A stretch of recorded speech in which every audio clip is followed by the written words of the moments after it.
Washukiwa watatu wanazuiliwa na polisi kuhusiana na wizi wa mtoto wa wiki mbili anayedaiwa kuachwa kwenye kituo kimoja cha matibabu mtaani Kibra.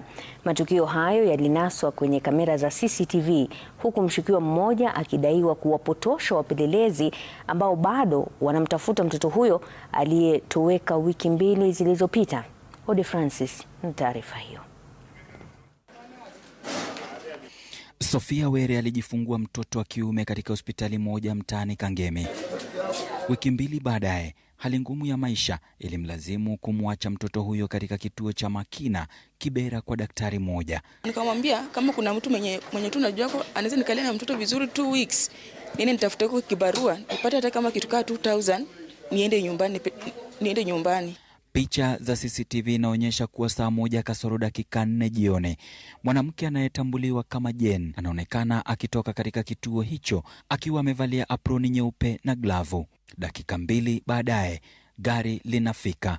Polisi wanaamini gari hilo lilitumika kumsafirisha mtoto huyo. Dereva ametambuliwa kama Benedict Ochola Ogondi. CCTV inamwonyesha Jen akikutana na mwanamke aliyevalia suruali ya waridi na blauzi nyeusi, Rosemary Adhiambo Agar, ambaye ni mshukiwa mkuu.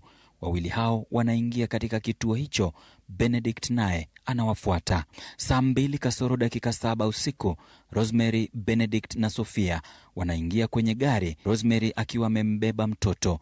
Gari linaondoka na Jen anarudi kituoni. Sophia anaonekana kurudi dakika chache baadaye katika kituo. Huyu mama alinipatia 10,000 lakini siku hapo pesa ni yani. Rosemary alikamatwa baadaye mtaani Mulem. Wapelelezi wanasema Benedict aliwaambia mtoto alipelekwa katika kituo kinachohusishwa na Rosemary. Lakini Rosemary alipotakiwa kuwapeleka aliko mtoto huyo, aliwapeleka katika nyumba moja mtaani Chokaa, chumba nambari 7.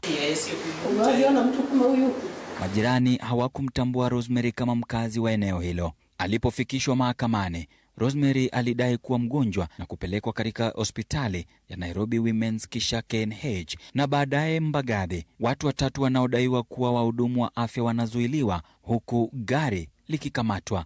Mtoto huyo bado hajapatikana.